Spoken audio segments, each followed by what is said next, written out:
Hello everyone. So we are discussing exercise questions of the chapter How do organisms reproduce, and in today's session we are going to discuss the question number 8. So the question is, what are the different methods of contraception? तो बेटा इस question में हमें बताना है कि contraception के different methods कौन से हैं. So let's check the answer. तो बेटा कॉन्ट्रासेप्टिव मेथड्स वो मेथड्स होते हैं जो कि प्रेगनेंसी को प्रिवेंट करने में हेल्प करते हैं और ये डिफरेंट कैटेगरीज के होते हैं. For example first is barrier method, जिसमें हम मेल और फीमेल गेमीट के बीच में एक मैकेनिकल बैरियर क्रिएट कर देते हैं ताकि वो कांटेक्ट में ना आ पाए और उनका फ्यूजन ना हो पाए. For example condoms. बेटा कॉन्डम्स मेल्स के लिए भी आते हैं और फीमेल्स के लिए भी आते हैं. मेल कॉन्डम्स पीनस कवर करता है और फीमेल कॉन्डम्स वजाइना कवर करते हैं ताकि मेल फीमेल गेमीट कांटेक्ट में ना आ पाए और उनके फ्यूजन से फर्टिलाइजेशन ना हो सके. Clear? So first is barrier method.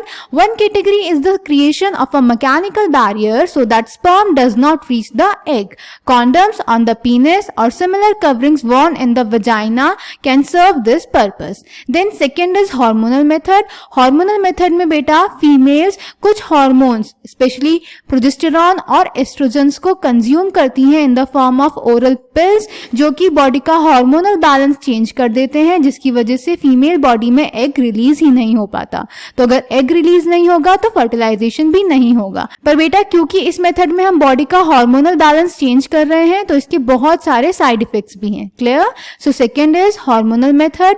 Another category of contraceptives acts by changing the hormonal balance of the body so that eggs are not released and fertilisation can not occur. These drugs commonly need to be taken orally as pills. However, since they change hormonal balances, they can cause side effects too. Clear? Then बेटा third category is intrauterine devices, जिसको हम short में IUDs भी बोलते हैं. For example बेटा loop और copper T. इन devices को हम फीमेल यूट्रस में प्लेस कर देते हैं प्रेगनेंसी प्रिवेंट करने के लिए. इनकी हेल्प से हम प्रेगनेंसी को सेवरल ईयर्स तक प्रिवेंट कर सकते हैं. फॉर एग्जाम्पल 3 ईयर्स तक और 5 ईयर्स तक. पर बेटा ये भी इरिटेशन के थ्रू साइड इफेक्ट कॉज कर सकते हैं.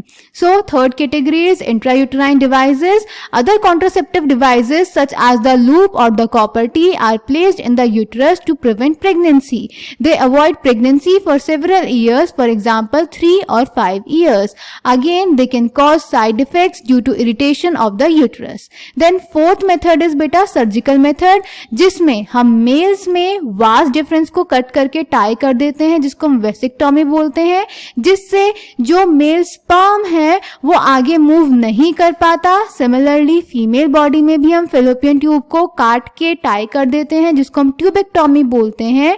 इसीलिए फीमेल गैमीट भी आगे मूव नहीं कर पाता. तो अगर स्पर्म पीनस तक नहीं पहुंचेगा और फीमेल गैमीट भी फेलोपियन ट्यूब में आगे मूव नहीं कर पाएगा तो अगेन गैमीट्स एक दूसरे तक नहीं पहुंच पाएंगे और फर्टिलाइजेशन नहीं होगा और प्रेगनेंसी नहीं होगी.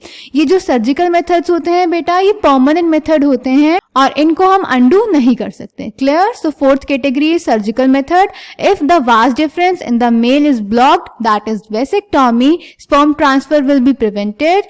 If the fallopian tube in the female is blocked, that is tubectomy, the egg will not be able to reach the uterus. In both cases, fertilization will not take place. Surgical methods can be used to create such blocks. While surgical methods are safe in the long run, surgery itself can cause infections and other problems if not performed properly. So I hope this question is clear to you. Thank you.